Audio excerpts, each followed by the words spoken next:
Bonjour et merci de nous accueillir, ainsi que notre invité aujourd'hui, Benoît Gagnon. Tout de suite, je vous donne l'adresse. Vous la connaissez, en tout cas, certains d'entre vous la connaissent parce qu'on a déjà des courriels d'accumulés en question ou en commentaire, comme vous voulez, à tva.canoe.com. Abonnez illico, le triangle jaune, section interactivité, et vous acheminez votre question. Et pour nos invités de la semaine prochaine, entre autres, lundi, Pascal Bussière, mardi, Daniel Lavoie et les autres, vous appelez au 1-877-M-JASMIN 652-7646. En octobre 1996, vous le voyez pour la première fois aux 18 heures en compagnie de Pierre Jobin. C'était la première fois que vous le voyiez, mais rien n'empêche que déjà, il avait pas mal de kilométrage. Les sports et Benoît Gagnon. Bonsoir, Benoît. Bon, bien. Les Rafales, on ne peut pas dire que l'affiche est excellente, 0-2. Oui, 2 défaites en fin de semaine. Premièrement, c'était vendredi soir avec les Vipers de Détroit. Oui. Alors, défaite des Rafales par la marque de 3-2. Et on a tenté de se reprendre le lendemain, le samedi, à Fort Wayne cette fois-là. Et encore une fois, les Rafales ont dû s'incliner, s'avouer vaincus, cette fois-là par la marque de 6-3. Ils reviennent quand à Québec là, pour le premier match? C'est vendredi? Ben là, ils vont jouer à Cincinnati mercredi qui s'en vient. Ils seront de retour à Québec jeudi. Et comme vous l'avez dit, il faut se préparer pour le match d'ouverture ici à Québec au Colisée. C'est vendredi. Beaucoup de gens qui ont hâte de voir le style de jeu avant d'acheter des billets de saison. Bonjour Benoît. Salut Michel. Comment vous vous sentiez? Vous rappelez-vous comment vous vous sentiez? Heureusement, j'avais pas trop de change dans mes poches parce qu'on l'aurait entendu en nom. J'avais les genoux qui voulaient claquer ensemble. Mais ça paraît pas. Non mais écoute, j'étais tellement nerveux et le pire dans tout ça, c'est que j'avais pas de veston pour faire la journée. Ouais. C'est un veston de mon père que je portais à ce moment-là. J'ai dit, père, faut que tu me dépannes, ça n'a pas de bon sens. Parce que j'ai su le vendredi, il me semble, que je commençais le lundi. Après avoir passé le screen test ici comme ça, Robert Langdo, qui est le boss encore ici à l'information, m'appelle. Puis il dit, c'est beau. J'ai dit, c'est beau quoi? Ben, tu commences lundi. Ah, c'est fun. Lundi, c'est comme une première journée, puis je vais apprendre un peu comment ça fonctionne. Vous faites de la télévision avant? J'avais fait une fois de la télévision dans ma vie. C'était au Nouveau-Brunswick quand j'étais là-bas. Puis c'était un match de hockey universitaire que j'avais fait pour remplacer le gars qui faisait la télé communautaire. C'est pas la même chose. Non, mais le background que j'avais, moi, c'était un background de radio. C'est la radio que j'avais fait pendant 6 ans avant ça. Écoute, j'étais tellement nerveux. Il n'y a personne qui a pris 5 minutes. Gang de Moses, la même gang qui est encore ici. Il n'y a personne qui m'avait pris, tu sais, puis qui m'avait amené dans le studio, me montrer où j'étais assis, où je branchais mon micro, où je l'installais, le téléx, tout ça. Un télésouffleur. J'avais jamais vu ça de ma vie.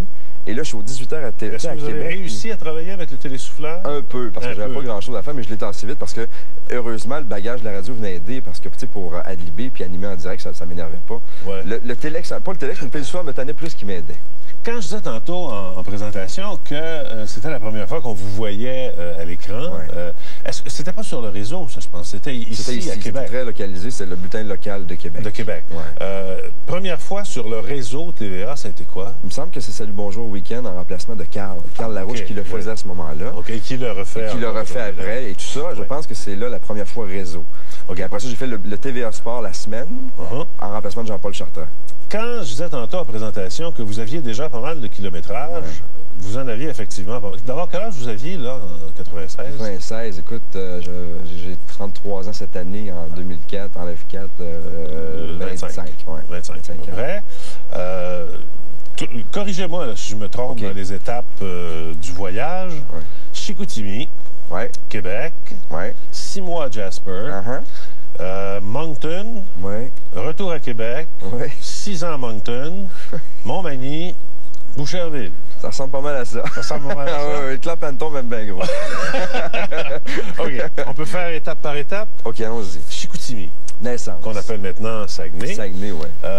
Vous êtes resté là combien de temps? Pas longtemps. Je pense que j'avais 4 ans, je pense, qu'on est parti, parce que mon père était dans la Sûreté du Québec. Ouais. Il a commencé sa carrière là-bas. Le gars de Québec a demandé d'être transféré, donc il s'est amené ici par la suite. Mais mon frère et moi, on est tous les deux natifs de Chicoutimi, à l'Hôtel Dieu. Dans le fond, très peu de souvenirs de Chicoutimi. Oui, mais je sais très bien encore où était. On avait une maison mobile dans ce temps-là à la Terrière. Je sais très bien où elle était. Puis des fois, quand je passe, je prends le petit détour, puis je traverse le pont de l'autre côté de la rivière, puis je vais voir où on était installé. Quand vous y allez, est-ce qu'il y a encore une certaine émotion, néanmoins? Mais, même si vous aviez seulement 4 ans. Sur ma carte bleue, c'est marqué lieu de naissance Chicoutimi, puis ça va être avec moi toute ma vie. Ça va toujours être comme ça. Puis il y a une fierté d'être natif de cette belle région-là. Ouais. Alors non, je suis content de Québec, le dire. Après ça, ben, c'est ça, Lac-Saint-Charles. Lac-Saint-Charles, OK. Ouais. Combien de temps? Ah, longtemps. Lac-Saint-Charles jusqu'à au moins mes 16 ans. J'ai toujours passé ma jeunesse au complet au Lac-Saint-Charles. Bon, l'enfance, c'était comment? C'était très agréable. Ouais. J'avais des bons parents. Mes parents sont en... Mon père est décédé depuis presque 1 an maintenant, mais mes parents ont toujours été ensemble. Alors que dans mon entourage, j'avais beaucoup de chums que les parents étaient séparés. Ouais. Alors je me trouvais comme chanceux d'avoir des parents qui étaient encore effectivement, ensemble. Est-ce que vous vous trouviez privilégié ou... Parce qu'on a souvent reçu des gens qui nous disaient, ben je pense qu'on était juste 3 dans la classe, que les parents étaient encore ensemble, et on se sentait à part. Non, mais dans mon cas, mais c'est drôle, c'est vrai, c'est une bonne remarque, mais dans mon cas, je l'ai plus remarqué, moi, plus tard, tu sais, ado, là, 12, 13, 14, 15, j'avais souvent des amis qui venaient à la maison et me disaient tes parents sont cool, tu sais. Ouais. Fait que c'est devenu vraiment une fierté à ce moment-là. Sans trop t'en rendre compte avant, tu te rends compte que, bon, OK, t'es gâté, puis tu sors plus souvent que tes chums, puis tu fais des affaires, tu sais, tripantes la fin de semaine, puis tu soupes avec tes 2 parents tous les soirs, puis ça, tu t'en rends pas compte parce que c'est de l'acquis. Hein. Dans les activités de l'enfance, dans les activités de la jeune adolescence aussi, parce que vous avez été là jusqu'à l'âge de 16 ans. À peu près, oui. Est-ce qu'il faut faire un peu plus attention parce que papa est policier de la Sûreté du Québec? Mon père était bien cool, puis père m'a toujours dit, puis il disait la même chose à mon frère, son discours était bien clair. Il disait tout le temps, les gars, faites-vous du fun, mais ne vous mettez pas dans le trouble et ne nous mettez pas dans le trouble. Et mon père, c'est clair, il disait tout le temps, si vous arrivez... ce que ça voulait dire, ah, écoute, pas à peu près. Pas à peu près. On a eu des grandes discussions là-dessus à l'heure du souper, puis le riz était frais quand on avait fini de jaser. Mais ça arrivait souvent, puis on en parlait, puis Pat disait tout le temps, écoutez, les gars, moi, je veux pas vous mettre dans un carcan, je veux pas vous arrêter de ce que vous avez envie de faire. Pas brimer. Expérimentez, faites-vous plaisir. Quand mon père nous voyait partir 2-3 chums de gars, puis on sortait le vendredi soir à Jonquière, pas à Québec, il savait ce qu'on allait faire à Jonquière. Mais il était content, il trouvait ça drôle, puis il disait, regarde, allez vous éclater. Effectivement, vous alliez faire quoi, Jonquière? Je sais pas de vos maudites affaires. Non, mais ça a l'air qu'il y a plus de filles que de gars dans le coin de Jonquière. Ça, je sais pas si c'est encore vrai. Moi, je m'en rappelle pas. Statistiquement, là, je sais pas si c'est encore vrai. Ben, les soirs où j'y allais, c'était vrai. C'était vrai dans ce temps. Mais c'était ça, tu sais, c'était très, très ouvert, puis fallait pas faire de niaiseries, tout simplement. Mais c'est beau être ouvert et ouvert. Ouais. À 16 ans, vous décidez de partir pour Jasper. Ouais. Ça a donné une claque. C'est pas que les petits voyages. Je veux dire, non, c'est ça. D'abord, pourquoi vous prenez cette décision-là à 16 ans? Moi, j'ai toujours voulu avoir du fun dans la vie. Ouais. Et j'ai toujours voulu m'amuser sans mettre trop de barrières. Et quand je suis arrivé à l'étape du cégep, je suis allé, le premier matin, j'avais un cours de poésie du 17e. Oh, ça a dû vous passionner. Écoute, c'était tellement agréable comme cours. Je suis resté 15 minutes exactement. Et je suis sorti. Le deuxième cours que j'avais, c'était un cours de basketball avec un de mes chums. Ça, j'ai eu du fun. Mais quand vous êtes sorti, la poésie du 17e, le prof voulait sortir? Non, moi, c'est pas pour moi. Ça, c'est clair que c'est pas pour moi. Je suis parti. Je vais faire le cours de basket après. Et une fois que j'ai eu terminé, j'ai appelé au bureau où je travaillais parce que j'étais vendeur à temps partiel chez Boom Sport ici dans le temps à Québec à vendre des skis. Parce que le ski, c'était mon dada. Et j'ai appelé Denis Linteau, qui était le gérant dans le temps. J'ai dit, Denis, as-tu la place à temps plein? Il dit, oui, je suis parfait, je commence demain. Il dit, OK. Fini l'école. Fini l'école. Alors, j'ai appelé à la maison, je disais à mes parents, là, je vais pas au cégep, c'est pas pour moi, j'ai pas envie de faire ça. Mon père a dit, OK, qu'est-ce que tu veux faire? Ben, j'ai dit, j'aimerais ça, tu sais, travailler, puis tout ça. Et là, ma mère, plus tard, a vu une annonce dans le journal des hôtels canadiens Pacifique dans le temps qui cherchaient des gens pour aller travailler dans l'Ouest canadien, apprendre leur anglais et tout ça. Elle dit, pourquoi tu fais pas ça? Tu vas faire du ski? Puis j'ai dit, OK, je vais y aller. Et là, elle s'est mise à pleurer parce que ça a marché. Elle était bien déçue parce que finalement, j'ai eu la job, puis je suis parti. Puis ça a duré 6 mois. C'était une mauvaise belle expérience. Avez-vous appris un peu l'anglais? Beaucoup. Puis je l'ai dit à tous les jours. Fait que pour moi, c'était parfait. Mais étiez-vous ce qu'on appelait et ce qu'on appelle encore aujourd'hui un ski bum? Je le suis encore, Michel. Encore ski bum? Complètement, oui. Père de 2 enfants, encore ski bum, c'est honteux. Pas ça. Arrête le fun en maudit, arrête ça. Mon fils a commencé à faire du ski l'hiver passé à 2 ans et demi. Déjà. 2 ans et demi, je l'ai amené l'année passée à Bromont, puis il a fait On va lui voir la binette à Mathieu. Ah, il était une méchante bête, ce Mathieu. Oui. Ah, oui. On va se rappeler le souvenir de ça. OK. Non, mais à Jasper, ça s'est passé comment? Bien. 16 ans à presque 17 ans. Presque 17, ouais, je suis parti là. J'ai beaucoup voyagé dans le coin parce que je voulais profiter du fait d'être là. Tu es tellement loin de la maison, donc je me disais, il faut que tu vois Calgary, il faut que tu vois Edmonton, Banff et tout ça. Mais est-ce que c'était prévu 6 mois ou si vous partiez sans savoir trop pour combien de temps? L'idée, c'était 6 mois. Après un mois, je trouvais que ça allait être long. Je me disais, ça va être long. Tu es vraiment tout seul. Tu as beaucoup de gens qui sont en transit, qui viennent de partout sur la planète parce que c'est des gens qui vont travailler, des chefs cuisiniers, des Allemands, des Norvégiens, des gens de partout à travers le monde. Ça, j'ai aimé ce côté-là de l'expérience parce que j'ai rencontré vraiment des gens bien trippants d'un peu partout. Des Japonais avec qui j'ai eu du fun, avec qui j'ai trippé et tout ça.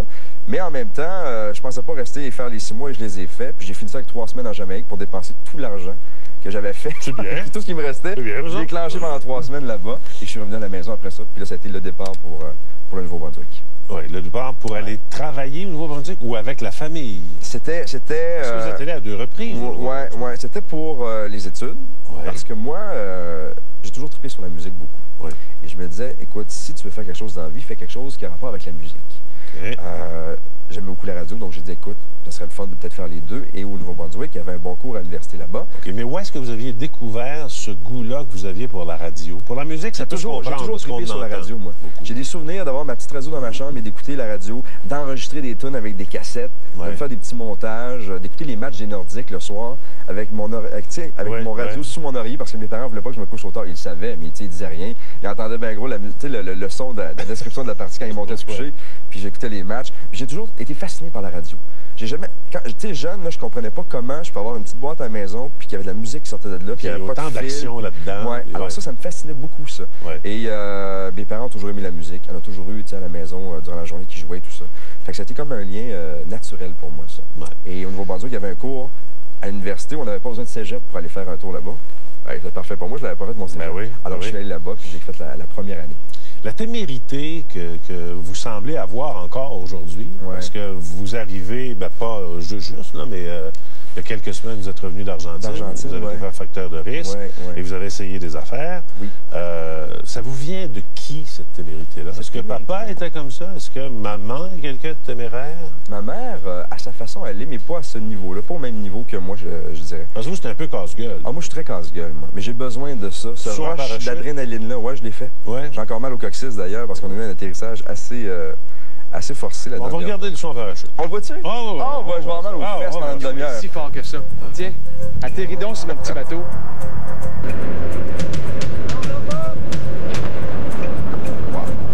Quand la porte ouvre, là, c'est génial.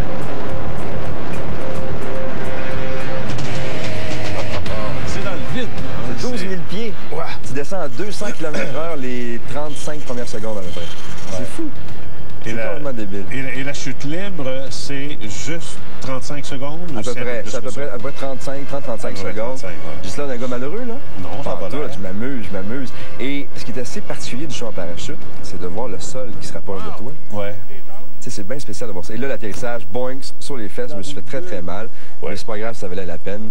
J'ai pas sauté depuis ça, mais c'est par manque de temps parce que je vais le refaire, c'est sûr. Mais depuis que vous êtes marié, père de 2 enfants, maintenant 2 enfants, depuis le 17 juillet dernier, je m'en rappelle par cœur, on va y revenir.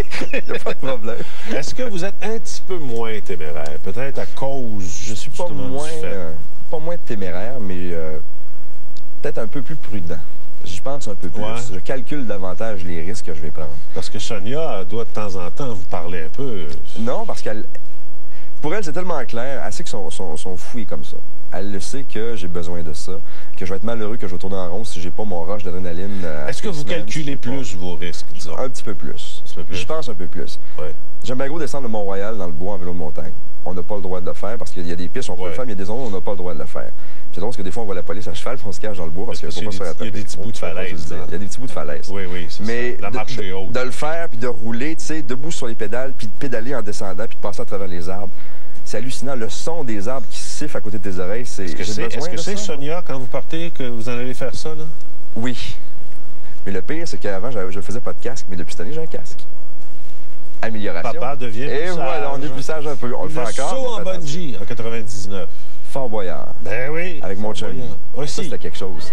Et ce qu'on voit pas très bien sur les images, c'est qu'en bas, là, les vagues passent et frappent sur le fort, et la marée est basse. Il y a une moseuse de grosses roches qui est juste à l'endroit où je vais aller, pour vraiment flirter avec la mer. Mais j'avais hâte de le faire. On vous sent arriver proche, en tout cas. Oui, j'ai dit à Sylvie avant de le faire, je vais faire une pirouette. Elle dit, fais pas ça, fais pas ça. Mais la roche, on la voit pas, mais il y en a une grosse, puis je la voyais très bien en haut. Non, mais je suppose que dans la pirouette, il y a... C'est le fun. Je revis les mêmes émotions à ce moment. J'ai comme la chair de poule en même temps.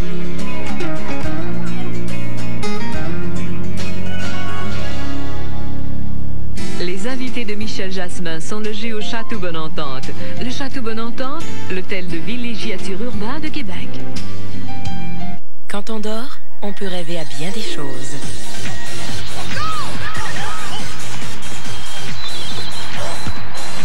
Mais si vous rêvez à des dents plus blanches, voici Crest Night Effects. Sa pellicule liquide reste sur les dents et les blanchit pendant que vous dormez. Au matin, il suffit de brosser pour l'enlever.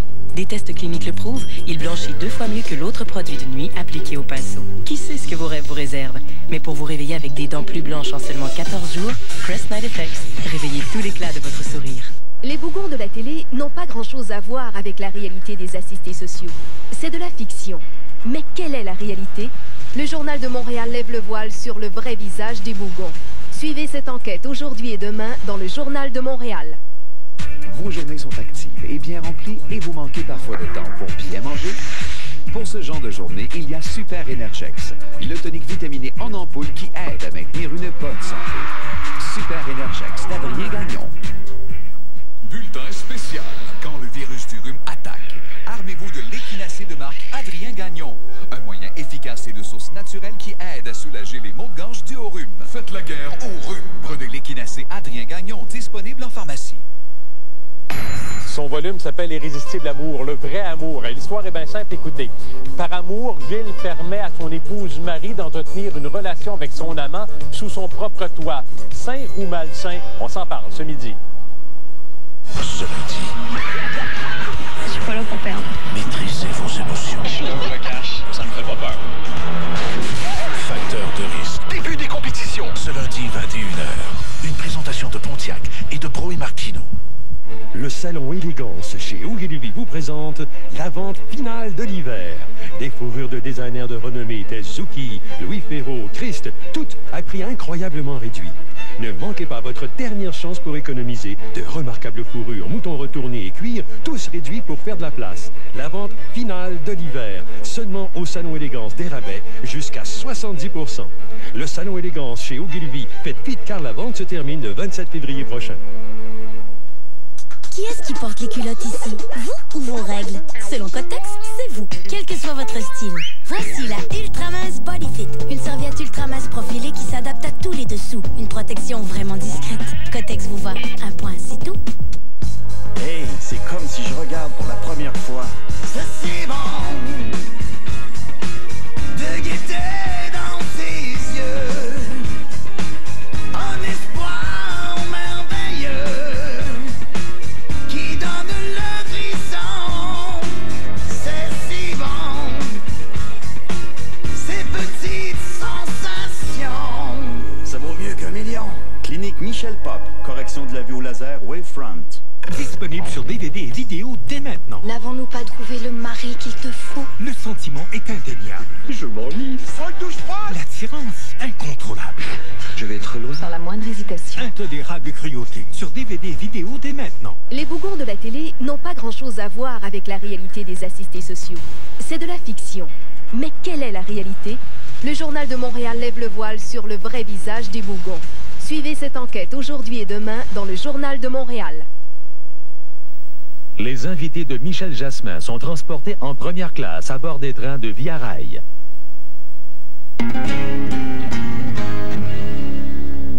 Fait que le gagnant dans la catégorie de meilleure émission de sport, Benoît Gagnon.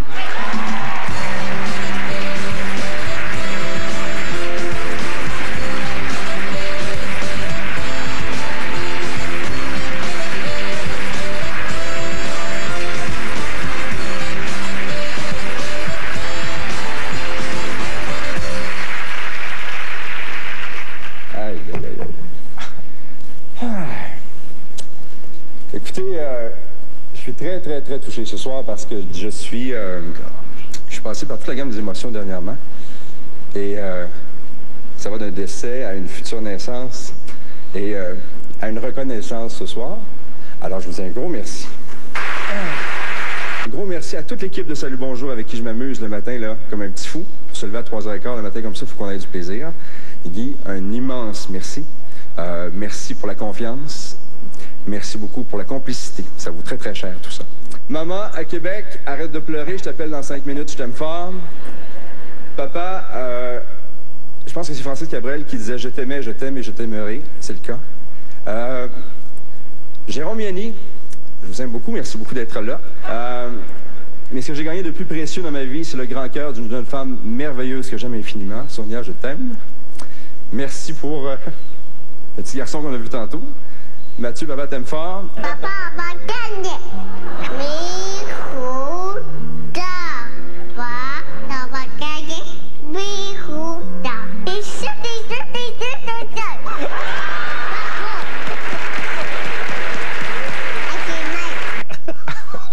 C'est magnifique, cet enfant-là. C'est adorable. C'est adorable. Ouais. On a inversé quelques affaires là-dedans là, pour alléger. On lui fait dire ce qu'on veut au montage. Non, c'est pour alléger. Oui, c'est correct. Parce que moi, j'étais dans la salle au moment où vous êtes allé chercher ce prix-là. C'est le premier MetroStar que vous gagnez. Oui. Il y avait énormément d'émotions. Ça se sentait dès les premières paroles. J'ai dit à mon frère dans la semaine d'avant, j'espère que je ne le gagnerai pas. Pourquoi? Avec le décès de Paz, c'était comme... j'étais dans ma bulle. T'sais, là, je l'ai vu, puis j'ai la gorge serrée là. J'ai trouvé une force qui est venue de quelque part pour pouvoir le faire, tu sais. Mais c'était tellement fleur de peau, c'est tellement... Cette espèce de vent d'amour, peut-être, que vous sentez... Je l'ai senti en me levant. Hein. Oui, hein, il y a beaucoup de gens qui ont crié « Yes », je m'appelle de France Baudouin, puis Vincent qui était juste devant moi, puis Vincent m'a donné une tape, puis il était content, puis... Non, ça a aidé, j'imagine, aussi beaucoup, mais autant j'étais heureux d'être en nomination et de risquer de le gagner, c'est un gros mot, là, autant j'avais peur de ne pas être capable de dire merci comme j'avais envie de le faire. Et pourtant, ça s'est bien passé. J'ai gagné une micro-star en plus, le speech de la soirée. Ben oui. Mais là, le micro-star, c'est parce que le speech était un petit peu plus long, mais bon, évidemment, on a enlevé des petits bouts, là, on bien. Votre père, ça va faire 1 an. Dans 2 semaines. C'est ça, 2 semaines qu'il est décédé. Est-ce que vous avez réussi à assimiler... Pas en tout. Ah, pas encore? Pas du tout. J'y pense à tous les jours, je vis avec ça tous les jours. Je suis très, très, très franc avec vous. Là. Comment vous expliquez cette difficulté à... J'ai toujours eu beaucoup de difficultés avec la mort, moi. La mort m'a toujours fait chier. Est-ce que c'est la première fois que vous viviez une mort proche à ce point-là? J'ai plus de grands-parents. J'ai perdu mes 2 grands-pères, mes grands-mères, tout ça. Mais j'ai toujours appréhendé le moment où je pourrais avoir des discussions avec mon frère, avec ma mère, avec mon frère, puis caresser les cheveux de mon fils. Pour moi, ça, c'est difficile à comprendre. Le concept de la mort, j'ai eu beaucoup de difficulté à comprendre pourquoi on arrive ici, on a du fun, on rencontre des gens avec qui on passe des moments agréables, puis qu'un jour, tout ça va s'arrêter. Pourquoi? On ne le sait pas. Il y en a qui disent qu'il y a quelque chose après, on verra bien. Est-ce que vous croyez à ça? Pas vraiment. Non? Pas vraiment. Moi, je crois beaucoup à la vie. Je crois au fait qu'il faut en profiter, de profiter de chacune des secondes où on est, heureusement, les 2 pieds bien accrochés sur terre. Puis après ça, je ne sais pas ce qui se passe. Alors, quand le père est parti, ça m'a donné un grand coup parce que cette journée-là, j'étais confiant qu'il allait passer à travers l'opération. C'était la 3e fois. C'était un 3e infarctus. Premier infarctus en faisant du jogging dans le bois au Lac-Saint-Charles. Il a écrasé une première fois là, puis on a su à ce moment-là qu'il était diabétique. Donc, il y a eu un suivi par la suite. Ça a beaucoup mieux été. Après ça, il y a eu une période où il y a eu une petite rechute d'arythmie cardiaque, des choses comme ça. Alors, c'était un rappel à l'ordre, finalement, pour lui dire, regarde, écoute, parce que je suis comme lui, c'est quelqu'un qui aimait beaucoup profiter de la vie. Il savait qu'il était diabétique, mais s'il avait le goût de prendre 2 bières de plus ou 2 verres de rouge de plus une fois de temps en temps, il se privait pas. C'était correct comme ça. C'était sa vie, puis il faisait ce qu'il voulait avec. Et finalement, la dernière fois où ça a été plus grave, évidemment, et on nous a appris qu'il devait faire une intervention très délicate, remodelage cardiaque, ça serait pénible. Il y avait des chances que ça fonctionne, et si ça fonctionnait, on s'accrochait beaucoup à ça aussi. Parce que si ça fonctionnait, il aurait retrouvé son cœur d'il y a à peu près 10 ans. Parce que son cœur a été capable de bien fonctionner. Puis... Alors moi, je me rappelle de le voir embarqué dans l'ascenseur avec ses grands bras qui me dit salut. Il part, puis... À votre avis, ça va vous prendre quoi pour Parce que, actuellement, vous avez tout ce qu'un gars de 32 ans peut désirer. Vous faites le travail que vous avez le plus au monde. C'est vrai. Ça avance bien. Bon, vous avez une femme, si j'en crois ce que vous dites, que vous adorez et qui vous adore. Vous avez 2 enfants absolument magnifiques. Vous travaillez, mais travaillez plus que vous êtes capable d'en absorber peut-être. Mais tu sais, tes parents, c'est le phare, tu sais. C'est le point de repère. Vous isolez peut-être? Je pensais le faire quand j'étais en Argentine. C'est drôle, parce qu'on est parti quand même pendant 36 jours pour facteur de risque. Puis je m'étais dit, bon, ben, je vais être dans ma bulle, j'aurai des grands moments de solitude et tout ça, où je pourrais peut-être essayer de passer à travers, tu sais, puis le digérer un peu plus. Puis pris dans le tourbillon là-bas, puis t'es avec un groupe loin de chez toi, donc tout le monde se regroupe toujours un petit peu pour souper, puis faire des choses comme ça. Alors, j'ai pas eu le temps que j'aurais souhaité pour pouvoir essayer de l'affronter davantage. Fait que je vis encore avec ça, puis ça va passer à un moment donné. Est-ce que vous en parlez facilement, par exemple, avec votre mère, avec votre frère, Jérôme? On s'en parle, on a des grands fous rires, on se rappelle de certaines situations, puis on imagine ce qu'il aurait dit s'il était avec nous à ce moment-là, par exemple. Si pendant un souper, il se passe de quoi, on dirait, ça c'est sûr qu'il aurait trouvé ça drôle. Est-ce que ça a rendu l'événement plus difficile à assimiler par le fait que ça a été grandement médiatisé? Votre père était connu parce que c'était le porte-parole de la Sûreté du Québec, donc tout le monde dans les médias le connaissait, ou à peu près. L'église était bondée, il y avait des gens, là. Écoute, on savait qu'il allait y avoir des gens, qu'il allait y avoir pas mal de monde, mais c'était fou, on a fait ça ici à Québec, puis c'était assez impressionnant, ça nous a beaucoup touchés. Ça nous a prouvé à quel point nous, on l'aimait beaucoup, puis à quel point lui aussi était beaucoup aimé par les gens ici. Mais peut-être, je sais pas si ça a rendu ça plus difficile. C'est déjà assez difficile comme ça que ça passait au second degré, je dirais. Le fait qu'il était connu ici dans la région, surtout. Bon, je parlais du volume de travail que vous faites, entre autres depuis 3 ans, 4 ans. C'est vous qui remplacez Guy? 3 ans. 3 ans, mais c'est ça. Vous en permettez des pas pires, des fois? Comment ça? Ben, je sais pas. Genre? On en a trouvé. Genre? Ben, genre ça, là. Qui gagne? Oui. Je ne prononcerai pas. Non, on ne veut pas se prononcer. C'est à vous de choisir. C'est à vous de choisir. Mais nous, on le sait déjà. Ben non, c'est pas vrai. C'est une très mauvaise blague. Ben non, c'est pas vrai. C'est une blague. Je vais s'amuser. Mettre l'ambiance, c'est tout.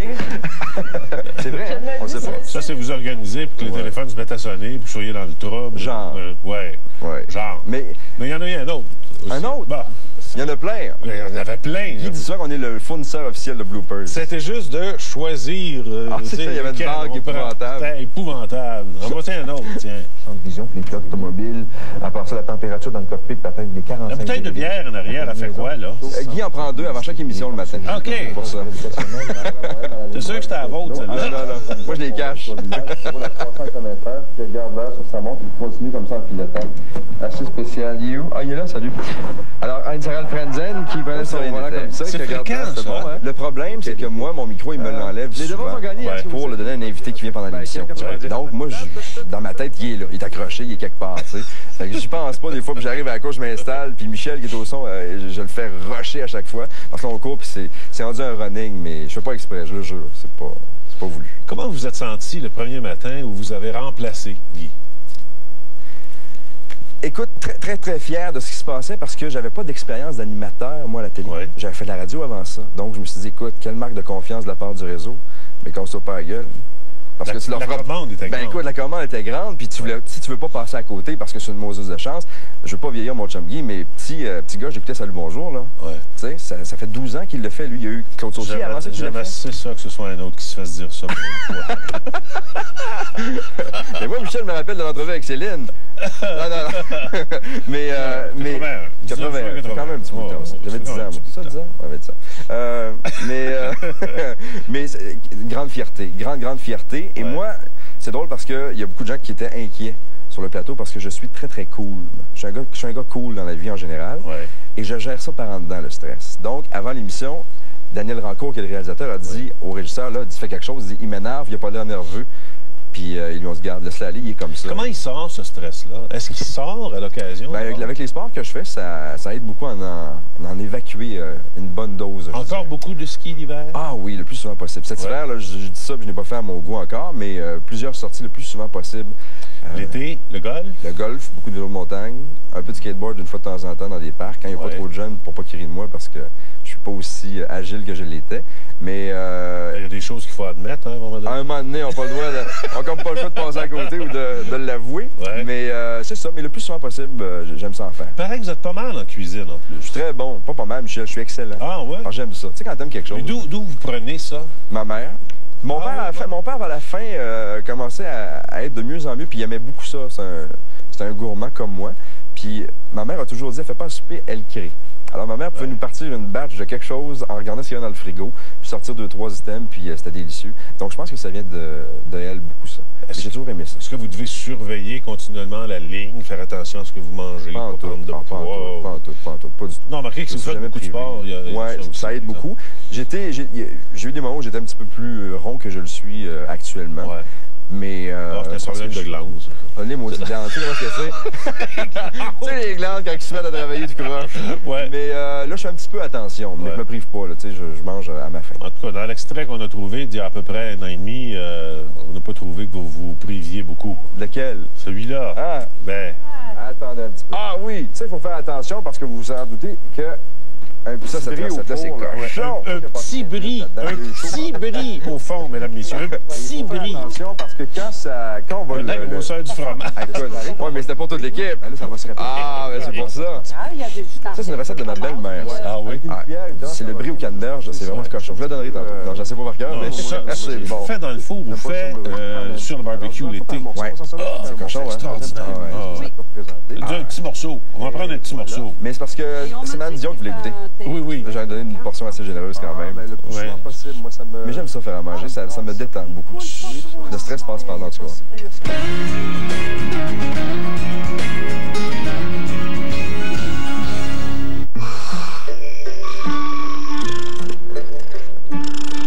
Ces gens ne font pas que dormir.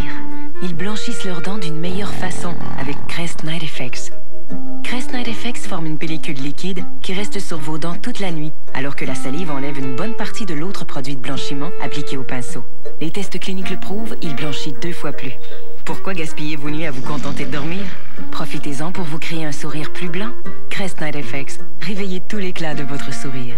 Cette semaine, dans 7 jours, Star Academy QV 2004. Découvrez tous les finalistes et le nouveau décor de l'Académie. Plus dossiers exclusifs. Fabienne Larouche dresse le portrait psychologique des suspects de Fortier 5. Et 35 questions coquines à Jean-Nicolas Véraud. 7 jours en vente partout. Son volume s'appelle Irrésistible amour, le vrai amour. Et l'histoire est bien simple, écoutez. Par amour, Gilles permet à son épouse Marie d'entretenir une relation avec son amant sous son propre toit. Sain ou malsain, on s'en parle ce midi. Ouvrez grand les yeux parce que là, ce que vous allez voir, vous n'en croirez pas vos oreilles. Là, il va dormir dans le lit avec sa maman. Michel Richard, ce mardi 21h30. C'est tout pour aujourd'hui. Bonjour, je m'appelle Michel pour Orange Glow. Laissez-moi vous démontrer toute la puissance de ce produit et pourquoi il est si fameux. Il dissout la graisse sur les huiles de cuisson, sur les surfaces de cuisine, les ronds, les chaises. Orange Glow restaure les surfaces de bois. Utilisez-le sur les portes françaises, les portes d'entrée, les rables, le pain, le noyer et plus encore. Vérifiez par vous-même. Les portes de garage adorent Orange Glow. Il est fait d'huile d'orange pure. Il nettoie, polie, conditionne. Nous en avons vendu des millions. Et voici comment vous procurer le vôtre. Vous avez trouvé un cadeau pour votre Valentin ou votre Valentine? Pas encore. Il faut se dépêcher parce que la Saint-Valentin s'approche, mais heureusement pour vous, du 9 au 15 février à la boutique, nous allons vous proposer des suggestions de cadeaux comme on ne peut pas s'imaginer et surtout des rabais surprises. Alors non seulement vous allez faire plaisir à la personne que vous aimez le plus au monde, mais en plus vous allez réaliser des économies. C'est un rendez-vous de 13h45 à 14h30 du 9 au 15 février sur TVA. Chérie, je suis revenu. Je viens de faire mon 706e spectacle. Ça a super bien été en Gaspésie. Ils veulent même donner mon nom au trou dans le rocher. Vous êtes qui, vous? Ben c'est moi, ton mari, Jean-Michel Anctil, parti en tournée depuis 5 ans. Ah, c'est vrai. Hey, encore 26 shows, puis après ça, je peux me pogner le beigne. Pas sûr, moi. Oublie pas que tu animes le gala Les Oliviers le 29 février en direct à TVA, une présentation de Subway. Hey! T'es pas supposé être à Alma dans 2 heures, toi? Aussi, je t'aime! Après 11 ans d'absence sur disque, René Simard nous offre son tout nouvel album « Hier encore ».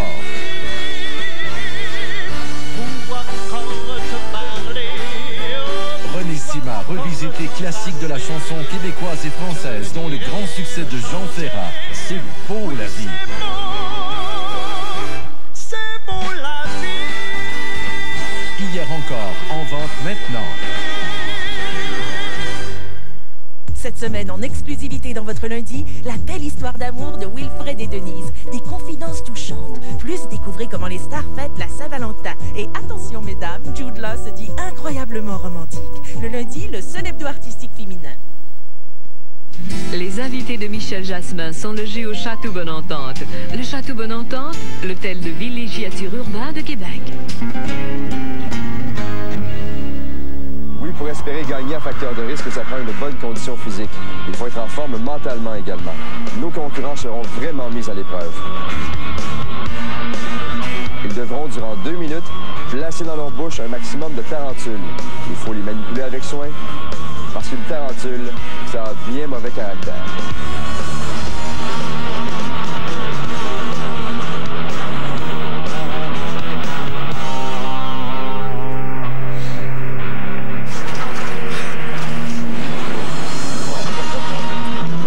Avec ça, Benoît, avec ces images-là, là, on va faire le plus et le moins. OK.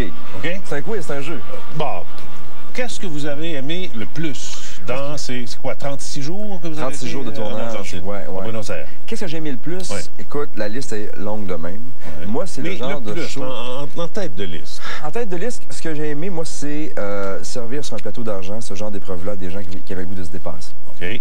Il y en a eu combien en tout? 42 candidats qui sont venus. OK. Et par émission, on va voir combien? 6. 3 gars, 3 filles. 3 gars, 3 filles. Tout le temps. Des gens du public, tout le temps. Des gens de partout, de tous les domaines, de tous les groupes d'âge. Non, je veux dire, il n'y a pas comme c'était le cas de Fort Boyard, par exemple, des célébrités. S'il y a une deuxième saison, peut-être que ça pourrait arriver, je ne sais pas, j'ai aucune espèce d'idée, mais peut-être. Mais ça, c'est un concept que vous aviez présenté déjà il y a une couple d'années à TVA. Il y a un an et 8 mois après, j'ai présenté ça à la direction de la programmation à TVA, puis on m'avait dit, écoute, c'est génial. Ça serait bon en maudit, mais ça va coûter cher en maudit aussi.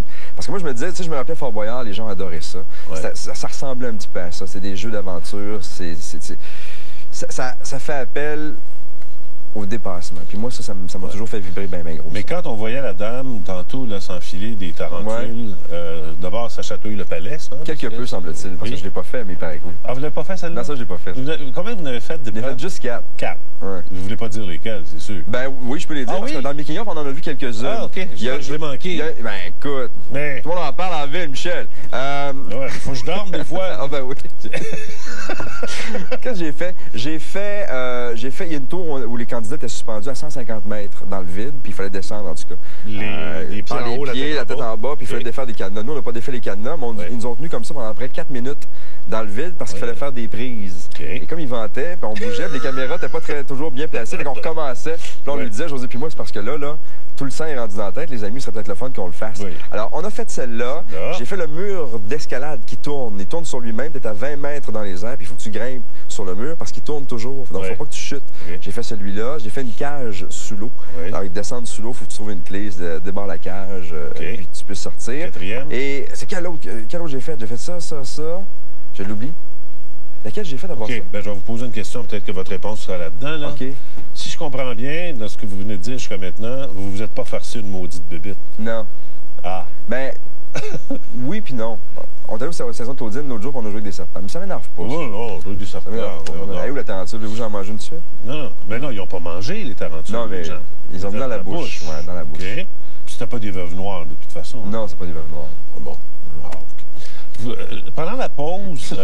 J'attendais qu'il y en ait une qui arrive à quelque part. Non. On n'est pas équipé. J'ai dit, ça y est, je m'en mets dans la bouche à midi, c'est clair. Pas du tout, on n'est pas équipé avec ça. Non. Pour 10 000, je le ferai. Juste pour le fun de même, pas sûr. Ah, ben parfait, on va couper votre cachet de moitié, il n'y a pas de tarentule. C'est ça, c'est mon cachet? J'ai déjà hâte aux reprises, ça va être payant. Durant la pause, vous avez commencé à dire quelque chose, vous êtes obligé de vous interrompre. La phrase commençait par « il y a juste une chose que je regrette au sujet de mon... » Ouais. Puis j'ai dit deux choses, en fait, pendant la pause. J'ai dit, il t'attend que ce bloc-là finisse. Et j'ai dit aussi, le seul grand regret que j'ai par rapport au décès de mon père, c'est de ne pas avoir su qu'elle allait mourir cette journée-là. Parce que j'aurais pas eu les mêmes discussions la dernière journée que j'ai eu avec lui. C'est juste ça. C'est avec ça que je vis et qui me pèse, tu sais. j'aurais aimé ça lui dire, tu sais, que je l'aimais, que j'étais fier de lui, j'étais fier d'être son fils, tu sais. C'est juste ça. Avez-vous eu le temps de lui dire que vous l'aimiez? Ah oui, j'ai eu le temps. Ah, ça, mais pas comme j'aurais souhaité le faire. Oui, mais... Parce que je m'accrochais tellement au fait que ça allait sûrement marcher, l'opération. Vous rendez-vous compte qu'il y a des centaines, des milliers de personnes qui perdent un parent et qui n'ont jamais été capables de dire « je t'aime, papa ou maman ». Puis dans ma tête, là, tu sais, maintenant, je fais un petit peu plus d'argent que j'en faisais avant. OK? Et dans ma tête, moi, je m'étais dit, à un moment donné, là, on va partir les 3 gars. Mon père, Jérôme, mon frère, puis moi. On va à la pêche, les 3 gars.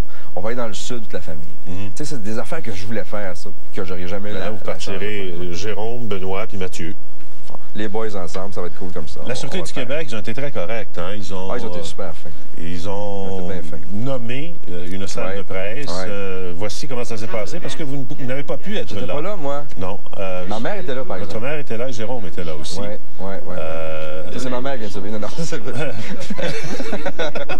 elle est là, maman. Voilà, maman. Puis mon frère. Et voilà, Jérôme. C'est ici à Québec. C'est ici à Québec. Et c'est la salle Camille Gagnon. La salle s'appelle maintenant la salle Camille Gagnon. Alors, vous n'y étiez pas. Ben non. Vous voyez donc, mais en plus, on vous remet une copie de ça. Des images? Des images. On vous remet une copie de l'émission au complet. Alors, vous aurez donc... ça montre aussi toute l'affection que tout ce monde-là portait à papa. Ben, il était tellement respecté, Pat. Je pense que... Moi, je suis quelqu'un de loyal et ça vient de lui, ça. Ça a toujours été comme ça. Il avait écrit un livre, d'ailleurs, sur Mediapolis, sur le traitement que les médias font de certaines nouvelles. Oui, la relation entre, si vous voulez, la police puis les médias. Il aurait pu se faire des ennemis avec ça, mais ça n'a pas été le cas, je pense. Il aurait pu. Il y a certaines personnes qui l'ont jamais aimé parce que il faisait comme il voulait faire aussi. C'est un petit rebelle aussi, parce que, tu sais, dans la sûreté, il y a quand même une hiérarchie. Il y a des espèce de grand Benoît, quoi. Genre, avec une moustache. Le rêve de devenir batteur, c'est encore là, ça? Quand on parle de batteur là, à la maison, un instant, c'est parce qu'on parle de batterie. De drummer. Encore là? Oui. J'en ai eu un pendant 6 mois, là, puis ça a été le grand bonheur à la maison. De vouloir devenir comédien, acteur. Ça aussi, ça juste pour y goûter. Vous avez été obligé de refuser quelque chose? Lancez compte. Hein? La version qu'on va voir bientôt à TVA, là, on m'a proposé de jouer dans Lancez compte. Faire quoi? Je sais pas. Écoute, puis je suis content de pas savoir, là, je vais pleurer quand je vais voir le gars qui va le faire à ma place. Mais c'était dans les mêmes dates où on partait pour l'Argentine. Alors je pouvais pas. Avez-vous suivi des cours d'espagnol pour l'Argentine? Un peu avant de partir, mais mon oreille... Combien de temps? Écoute, 2 semaines à peu près. Mais on avait dit 4 jours. Non, mais c'est comme 4 jours, mais échelonné sur 2 semaines. Mais mon oreille, ça allait très, très bien à la fin pour bien comprendre. Pour parler, c'est autre chose. Facteur de risque. Oui. Lundi. Lundi, ne manquez pas ça, vous allez vous amuser. C'est la première. C'est la première. Il y a eu le making-of qui nous a mis un peu le goût en bouche. Mais lundi, première soirée avec les concurrents, c'est eux qui font le show. José et moi, on est bons, on maudit, mais eux autres, on est cœur. Ben, merci de votre visite. Ça nous a fait grand plaisir. D'autant plus plaisir qu'on retourne à Montréal par via sur le même train. On est bien ensemble. Ah ouais, on va continuer à placoter. On va jaser. Merci beaucoup. Merci à vous de nous avoir accueillis. On vous souhaite de passer une bonne fin de semaine. Lundi, la comédienne, principalement de cinéma et comédienne à la grandeur, Pascale Bussière est avec nous. Bonne fin de semaine.